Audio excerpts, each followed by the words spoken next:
அனைவருக்கும் வணக்கம். நான் உங்கள் 5ஆம் தலைமுறை ஜோதிடர் ராம்குமார் ராஜேந்திரன். நம்ம இன்னைக்கு பார்க்க போகிற தலைப்பு, மிதுன ராசி அன்பர்களுக்கு உங்களுடைய ராசிக்கு 7ஆம் இடமான தனுசு ராசியில் செவ்வாய் பகவானுடைய பெயர்ச்சி. செவ்வாய் பகவான் உங்களுடைய ராசிக்கு 6ஆம் இடத்திற்கான அதிபதி மற்றும் 11ஆம் இடத்திற்கான அதிபதி என்று அழைக்கக்கூடியவர். இந்த நிகழ்வு காலகட்டங்கள் அப்படின்னு பார்த்தீங்கன்னா 6/12/2025 முதல் 11/1/2026 வரை சுமார் 35 நாட்களுக்கு நடைபெறக்கூடியது இந்த செவ்வாய் பகவானுடைய பெயர்ச்சிங்க.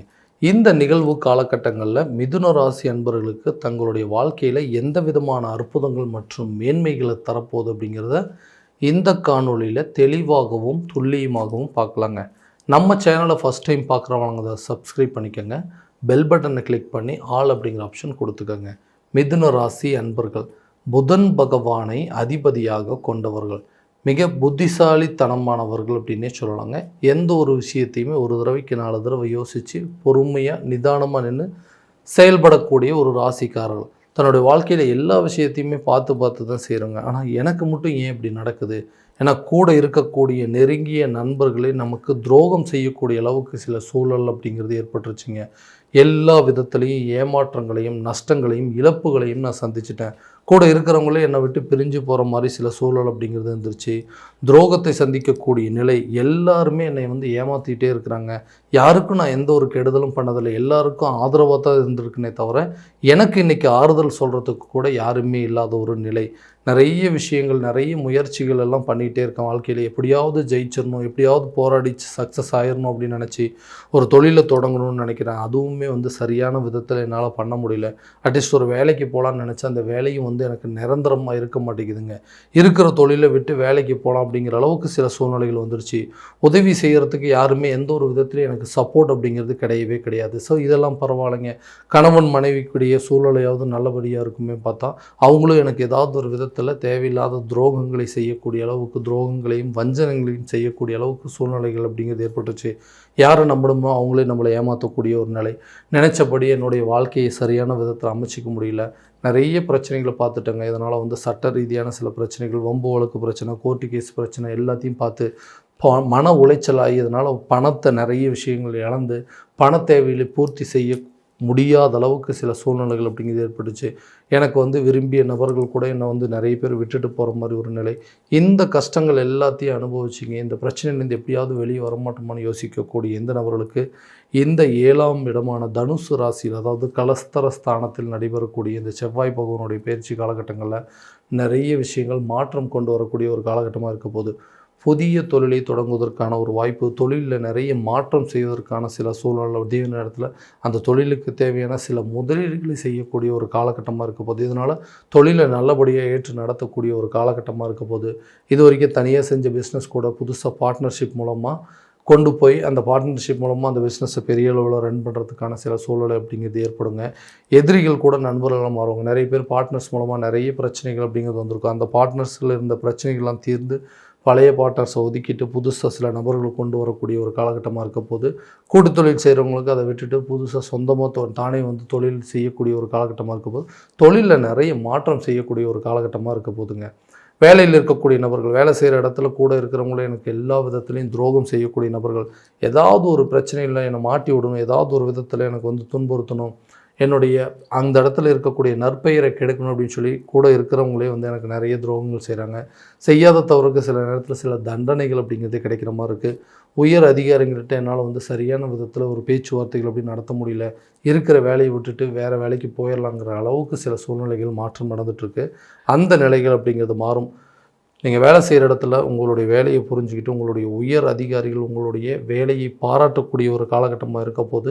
எதிரிகளும் நண்பர்களாக மாறுவாங்க. கூட ஒர்க் பண்ணிகிட்டு இருக்கிறவங்க கூட உங்களுடைய நிலை தெரிஞ்சு, உங்களுடைய திறமையை தெரிஞ்சு உங்களுக்கு ஒத்துழைப்பு கொடுக்கக்கூடிய ஒரு காலகட்டமாக இருக்க போது. ஸோ வேலையில் இருக்கக்கூடிய நபர்கள் வெளியூர் மற்றும் வெளிநாடு சென்று வேலை செய்வதற்கான சில யோக காலகட்டங்கள் அப்படின்னே சொல்லலாங்க. திருமணம் ஆகாத நபர்களுக்கு திருமணம் சம்மந்தப்பட்ட பாக்கியம் அப்படிங்கிறது ஏற்படுங்க. நீண்ட நாட்களாக இருந்து வந்த திருமண தடைகள் அப்படிங்கிறது அகலும். காதலர்கள் கூட வந்து திருமணம் செஞ்சு கொள்ளக்கூடிய அளவுக்கு சில ஒப்பந்தங்கள் அப்படிங்கிறது ஏற்படுங்க. ரொம்ப நாளாக வந்து டிஸ்கஸ் பண்ணிகிட்டே இருக்கிறோம், இந்த ரிலேஷன்ஷிப்பை வந்து மேரேஜ் லெவலுக்கு கொண்டு போகணும்னு யோசிச்சவங்களுக்கு இது ஒரு பொன்னான காலகட்டம் அப்படின்னு சொல்லாங்க. ஸோ திருமணம் அப்படிங்கிற லெவலுக்கு கொண்டு போகும். தடைகள் அப்படிங்கிறது உங்களுக்கு நீங்கக்கூடிய தருணமாக இருக்க போது. குழந்தை இல்லாத தம்பதியினருக்கு குழந்தை பாக்கியம் அப்படிங்கிறது ஏற்படுங்க. ரொம்ப நாளாக இது மூலமாக ட்ரீட்மெண்ட்டில் இருந்தவங்களுக்கு கூட கூடிய விரைவில் ஒரு சுப நிகழ்வுகள் அப்படிங்கிறது உங்கள் குடும்பத்தில் நடக்கக்கூடிய ஒரு தருணமாக இருக்க போதுங்க.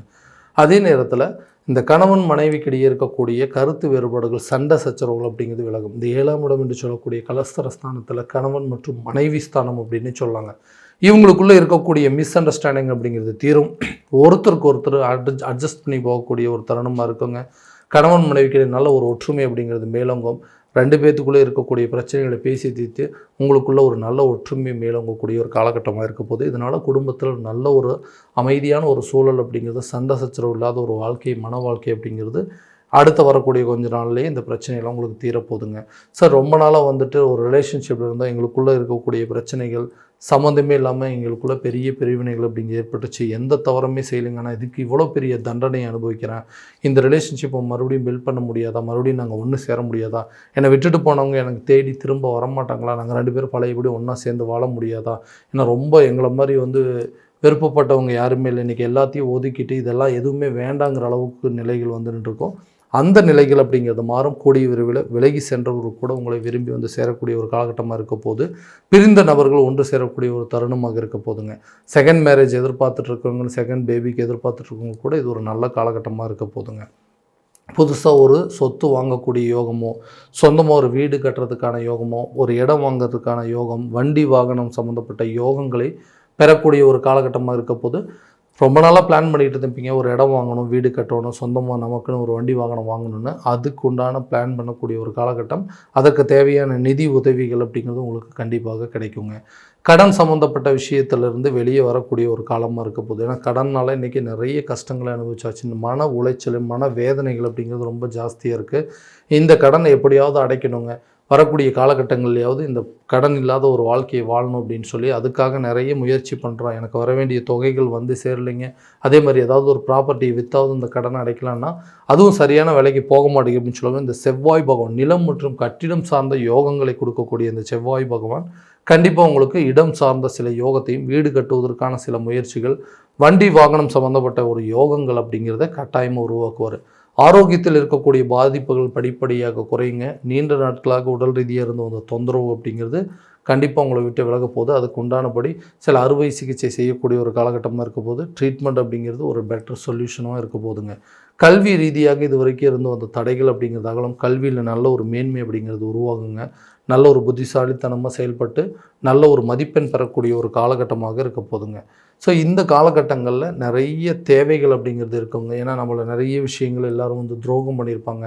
நண்பர்களும் நமக்கு எதிரிகளாக மாறியிருப்பாங்க. அந்த எதிரிகள் அப்படிங்கிறவங்க நம்மளை விட்டு விலகக்கூடிய ஒரு காலமாக இருக்க போது. எதிரிகளும் நண்பர்களாக மாறக்கூடிய ஒரு தருணமாக இருக்க போது.